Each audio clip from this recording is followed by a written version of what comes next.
Welcome back, ladies and gentlemen, to another episode of The Fantasy Birds. Today, we are back with some waiver wire targets heading into week 3 of fantasy basketball. Currently recording this on Saturday, October 29th, before the games kick off today. So if things are changing, we will have some updates coming out all season long, bringing you the best guys that we want to be adding and dropping and trading for as the season progresses. But as fantasy basketball keeps rolling on, we're going to keep rolling on with some waiver wire guys that we want to be looking at into adding. Let me know in the comment section if you like these guys, if you disagree, or guys that I should have put on this list. Let me know in the comment section. And I'm going to have some deeper sleepers for those deeper leagues, those 18-team leagues, at the end of the video, so stay tuned for that. But let's start off with our number one guy on week 3's waiver wire targets. The first guy I want to look into adding is Jalen Smith, the power forward for the Indiana Pacers. Comes over in a trade last season from the Phoenix Suns for a very cheap deal for the Indiana Pacers. Great trade in my opinion. Smith, small ball 5, but more efficient at the power forward position.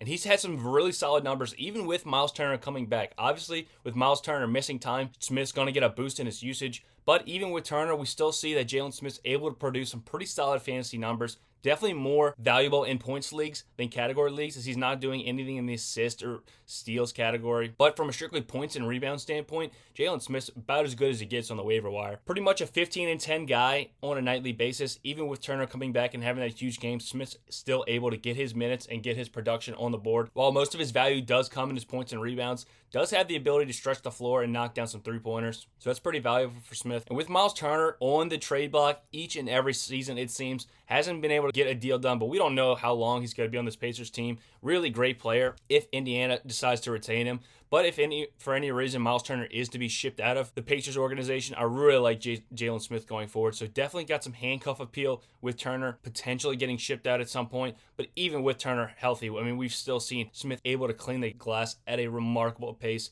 15 and 10 guy, can't leave him on the waiver wire. It's available in over 50% of leagues on Sleeper currently, so I want to be taking advantage of this before that ownership really gets too high. Guy getting a block and a three-pointer made per game with field goal percentage above 50%, and those points and rebounds like we talked about, 15 and 10 on average. Smith, no reason to be on waiver wires in any leagues other than maybe your very, very shallow leagues. But still, I want to be targeting Jalen Smith on the waiver wire this upcoming week, especially with Indiana's pace of play. I mean, we've seen Halliburton pushing the ball up and down the floor. This team is one of the faster teams in the NBA with pace of play. So with these added possessions, just more opportunities for fantasy points, and we love that in points leagues where Smith's getting a lot of his production, like we said, in the points and rebounds category. So definitely with a young, fast team in Indiana, Smith's definitely a guy I want to be looking to adding. The second guy that I do not want to be leaving on the waiver wire is going to be Trey Murphy. Definitely more of a category league player than a points league, but still, with the injuries in New Orleans, Trey Murphy's had a ton more minutes this season. Let's not forget, Trey Murphy was a former first-round pick just outside the lottery for this Pelicans team, so he definitely has the talent. Just a matter of whether he can get the minutes, and it looks like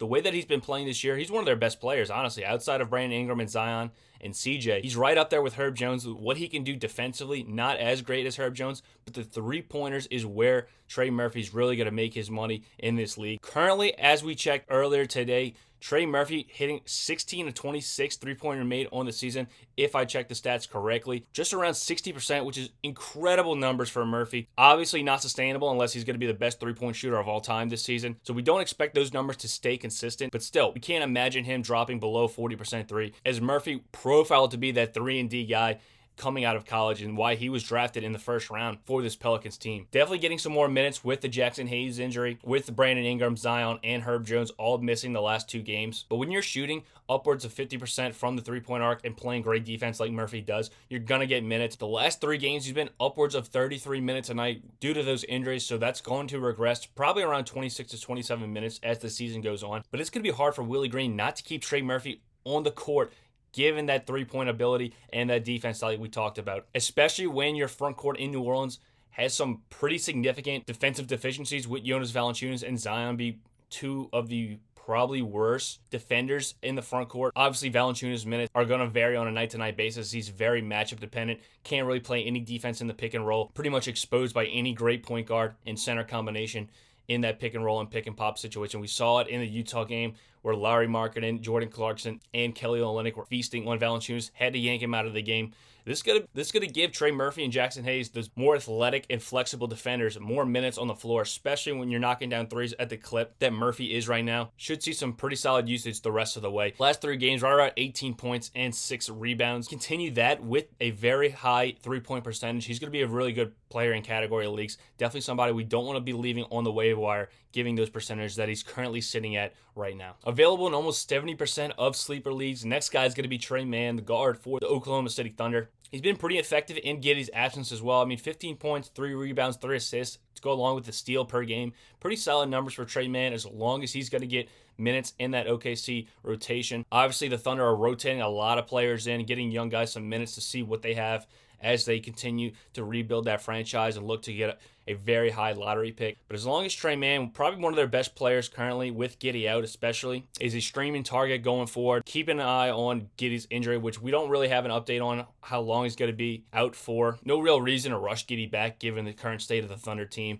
So as long as he's out, we do like adding Tre Mann on the waiver wire. Another guy I want to be talking about, kind of the similar situation, it's going to be Dennis Smith for the Charlotte Hornets. As long as Terry Rozier and LaMelo Ball continue to miss games, Dennis Smith's going to step into a pretty high usage role in Charlotte. Last 2 games getting over 30 minutes per game, putting up around 18 points and 6 assists in those 2 contests. So as long as those guys are missing time and Smith is getting the minute on the floor for the Hornets, definitely a guy I want to be adding on a nightly basis. Keeping in mind those injuries when they come back, he's going to lose pretty much all of his value. Smith, we've seen kind of what the player he is.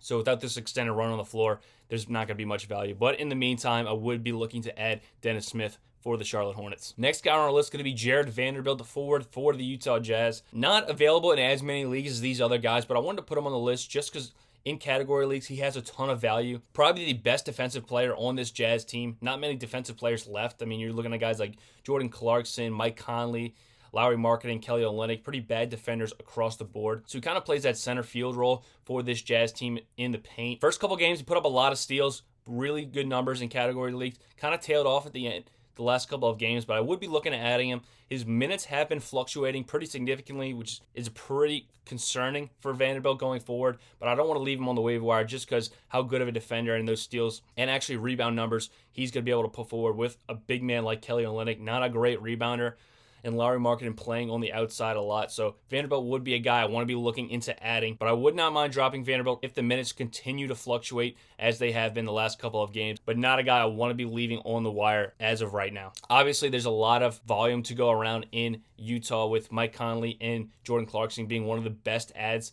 on the waiver wire the last couple of weeks. So if any of these guys are available, I want to be taking advantage of that high volume, like we talked about coming into the season for San Antonio with a guy like Keldon Johnson, who's looked pretty solid so far this year for the Spurs. All right, you guys were asking for some really deep waiver wire guys, so my guy is going to be Bruce Brown for the Denver Nuggets. Available in almost 95% of sleeper leagues, so in those super deep leagues, I wouldn't mind taking a stab at Bruce Brown. Nuggets acquiring him in the offseason from the Brooklyn Nets, where he was actually one of their best players last season. Kind of played that Ben Simmons role last year, grabbing it off the rim, pushing it up in the pace of play, and playing pretty good defense given Bruce Brown's size. This year, playing kind of the similar role in the Nuggets team, but a lot harder for him to get usage when you got guys like Nikola Jokic, Jamal Murray. A lot of wings on this team. Michael Porter, Aaron Gordon ahead of him on the depth chart. But if Bruce Brown's able to continue this starting role that we've seen and continue getting 28 to 30 minutes a game like he has over the past 5 games of the season,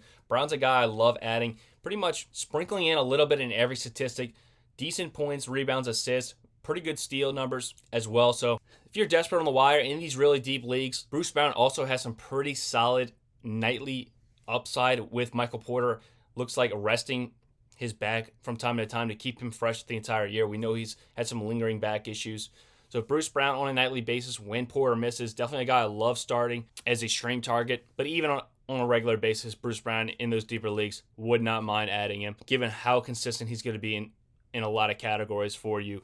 In points leagues, not as interested in him, but still, in those deep leagues, give me some Bruce Brown. Another guy I want to be talking about in those deeper leagues is going to be Jose Alvarado for the New Orleans Pelicans. We talked about Trey Murphy getting an extended run with those guys missing. Jose Alvarado also taking advantage of that with Zion, Ingram, and Herb Jones missing. But still, Alvarado has shown some great defensive ability and spark plug capability coming off the bench in New Orleans. Willie Green really likes this guy. The fan base really likes him. As long as he's getting 25 minutes a game, he's going to bring in some pretty solid steal numbers, picking up full court pretty much every possession, sprinkling in some three-pointers, and running this offense in the half court when the starters are off the floor. So would not mind Alvarado in those extremely deep leagues like some people were asking for.